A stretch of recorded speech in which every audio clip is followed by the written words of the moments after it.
आज का अंश भजन संहिता 22 अध्याय वचन 1 से 18 है। हम एक साथ पढ़ेंगे। हे मेरे परमेश्वर, हे मेरे परमेश्वर, तूने मुझे क्यों छोड़ दिया? तू मेरी पुकार से और मेरी सहायता करने से क्यों दूर रहता है? मेरा उद्धार कहाँ है? हे मेरे परमेश्वर, मैं दिन को पुकारता हूं परंतु तू उत्तर नहीं देता, और रात को भी मैं चुप नहीं रहता। परंतु तू जो इज़राइल की स्तुति के सिंहासन पर विराजमान है, तू तो पवित्र है। हमारे पुरखा तुझी पर भरोसा रखते थे, वे भरोसा रखते थे और तू उन्हें छुड़ाता था। उन्होंने तेरी दुहाई दी और तूने उनको छुड़ाया। वे तुझी पर भरोसा रखते थे और कभी लज्जित न हुए। परंतु मैं तो कीड़ा हूं, मनुष्य नहीं। मनुष्यों में मेरी नाम धराई है और लोगों में मेरा अपमान होता है। वे सब जो मुझे देखते हैं मेरा ठट्ठा करते हैं और ओंठ बिचकाते और यह कहते हुए सिर हिलाते हैं, अपने को यहोवा के वश में कर दे, वही उसको छुड़ाए, वह उसको उबारे, क्योंकि वह उससे प्रसन्न है। परंतु तू ही ने मुझे गर्भ से निकाला, जब मैं दूध पीता बच्चा था, तभी से तूने मुझे भरोसा रखना सिखाया। मैं जन्मते ही तुझी पर छोड़ दिया गया, माता के गर्भ ही से तू मेरा ईश्वर है। मुझसे दूर न हो, क्योंकि संकट निकट है और कोई सहायक नहीं।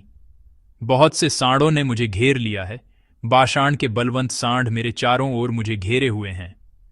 वे फाड़ने और गरजने वाले सिंह के समान मुझ पर अपना मुंह पसारे हुए हैं।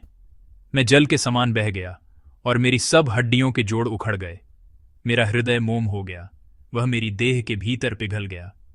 मेरा बल टूट गया, मैं ठीकरा हो गया और मेरी जीभ मेरे तालू से चिपक गई। और तू मुझे मारकर मिट्टी में मिला देता है, क्योंकि कुत्तों ने मुझे घेर लिया है। कुकर्मियों की मंडली मेरे चारों ओर मुझे घेरे हुए है। वे मेरे हाथ और मेरे पैर छेदते हैं। मैं अपनी सब हड्डियां गिन सकता हूं। वे मुझे देखते और निहारते हैं। वे मेरे वस्त्र आपस में बांटते हैं और मेरे पहिरावे पर चिट्ठी डालते हैं। आमीन। भजन संहिता का 22वां अध्याय, जिसे आज हमने एक साथ पढ़ा है, एक ऐसा भजन है जो पूरी भजन संहिता में सबसे दर्दनाक चीख के साथ शुरू होता है। हे मेरे परमेश्वर, हे मेरे परमेश्वर, तूने मुझे क्यों छोड़ दिया? यह दर्दनाक पुकार एक ऐसा अंश है जिसे हम यीशु के क्रूस पर चढ़ाए जाने की घटना से अच्छी तरह जानते हैं, क्योंकि यीशु ने क्रूस पर जो चीख लगाई थी वह भजन संहिता 22 के पहले पद के ही वचन थे।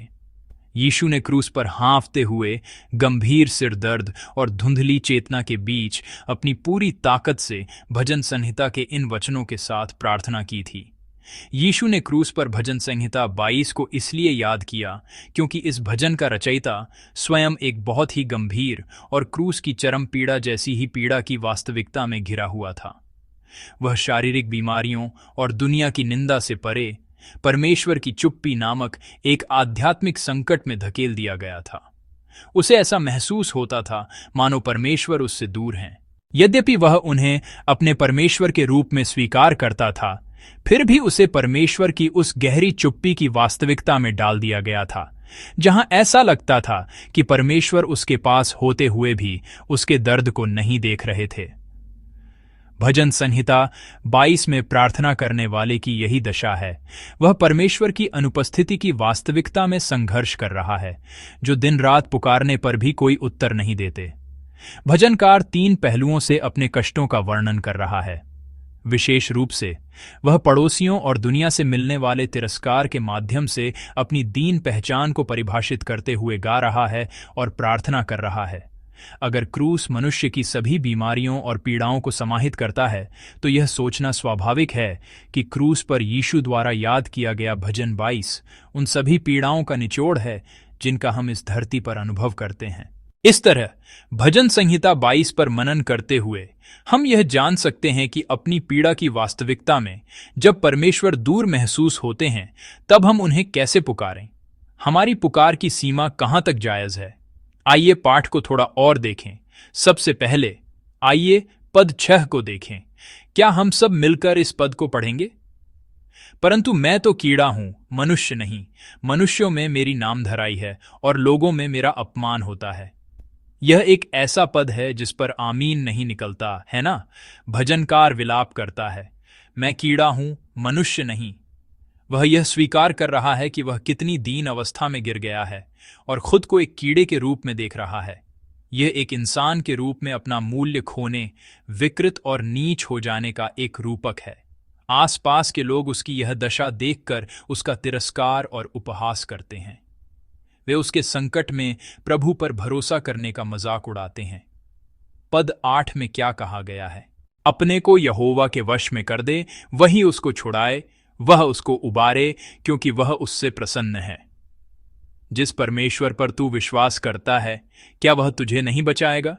जिस परमेश्वर पर तू विश्वास करता है, क्या वह तुझे चंगा नहीं करेगा? चलो देखते हैं।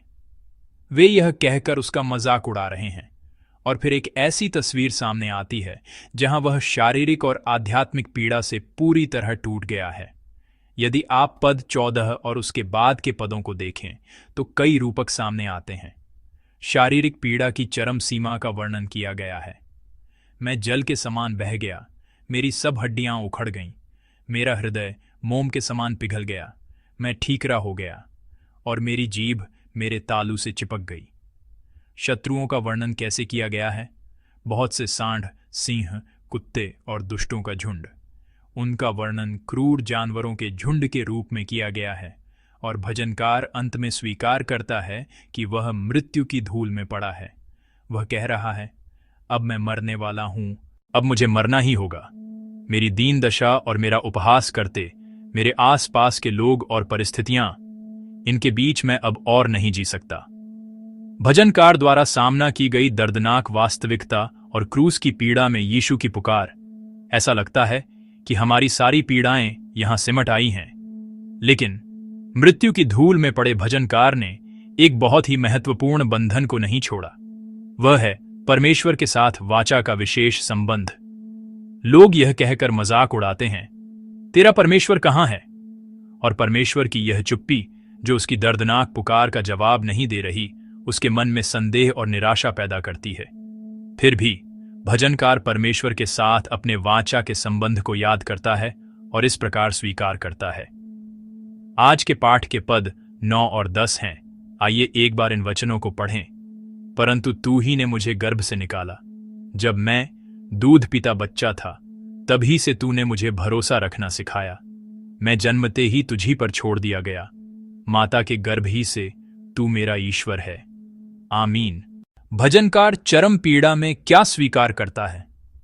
वह स्वीकार करता है, इस धरती पर मेरे जन्म का स्रोत परमेश्वर है। वह सृष्टिकर्ता परमेश्वर को स्वीकार करता है और अपनी इस पहचान को दोहरा रहा है कि मैं परमेश्वर से आया हूं और प्रभु की संपत्ति हूं।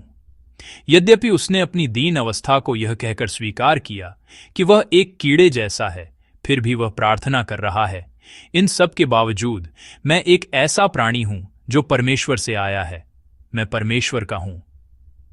कुछ समय पहले बहन चुन झुंगुन नाम की एक महिला का निधन हो गया। अपनी जवानी में अपने सपनों का पीछा करते हुए उसने जीवन की निरर्थकता को महसूस किया और पैसा कमाने की दौड़ में शामिल हो गई। लेकिन उसे एक बड़ी शारीरिक पीड़ा का सामना करना पड़ा। उसे अंतिम चरण के स्तन कैंसर का पता चला और कीमोथेरेपी के दौरान डूबते को तिनके का सहारा मानकर उसने चर्च जाना शुरू किया और वहां वह परमेश्वर से मिली। उसके बाद आश्चर्यजनक रूप से उसकी हालत में सुधार हुआ और उसने 80 से अधिक बार कीमोथेरेपी करवाते हुए परमेश्वर की गवाही दी। बहुत दुख की बात है कि 1.5 साल बाद बीमारी फिर से लौट आई और उसका निधन हो गया। ये कुछ समय पहले की ही बात है। उस बहन द्वारा लिखी गई एक किताब है जिसका शीर्षक है मैं प्रभु की हूं। कहा जाता है कि इस बहन ने, जो इस किताब को प्रकाशित करने के बाद गवाही देने जाती थी, अपने स्तन कैंसर के फिर से उभरने और इस दुनिया को छोड़ने से पहले एक साक्षात्कार में यह कहा, कैंसर नामक पीड़ा के माध्यम से मैं परमेश्वर को और भी अधिक जान पाई। इसलिए कैंसर मेरे लिए परमेश्वर का एक उपहार है और मृत्यु स्वर्ग की ओर जाने की मेरी आशा है। अत्यधिक पीड़ा, कष्ट और दर्द की वास्तविकता में भी बहन चुनझुंग उन ने इस स्वीकारोक्ति को नहीं छोड़ा, मैं प्रभु की हूं।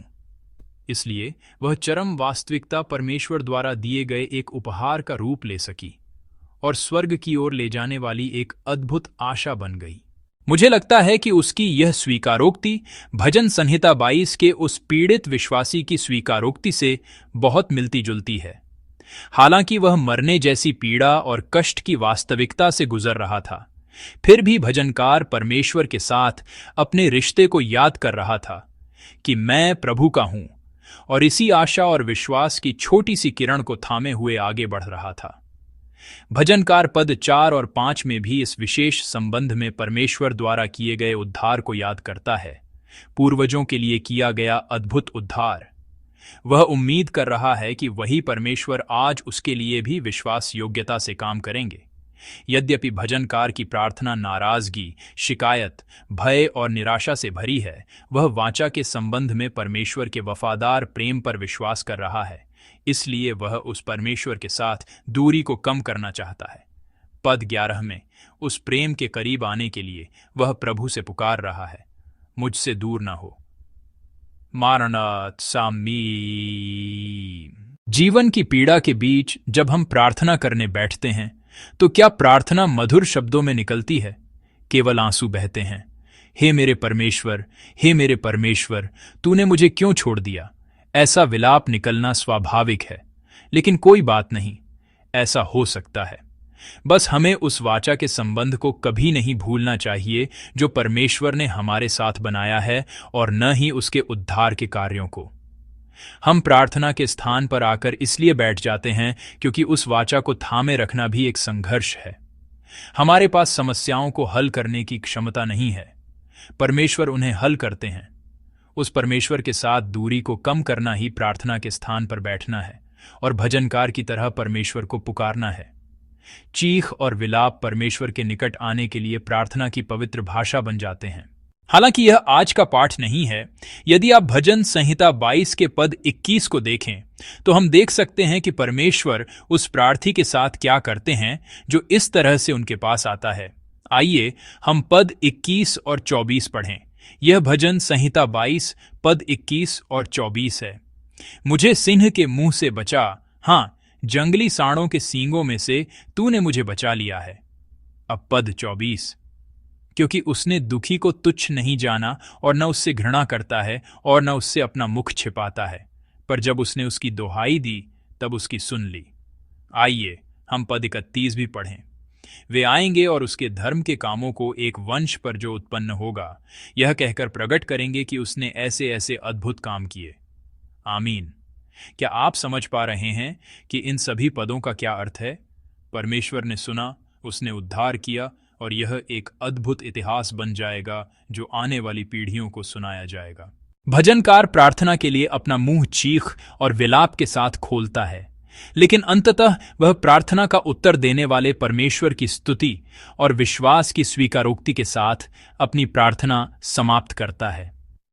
प्यारे दोस्तों, ऐसे समय होते हैं जब हमारे जीवन के अनुभव और हमारा विश्वास एक दूसरे से मेल नहीं खाते और हम विरोधाभास और संघर्ष के क्षणों का सामना करते हैं।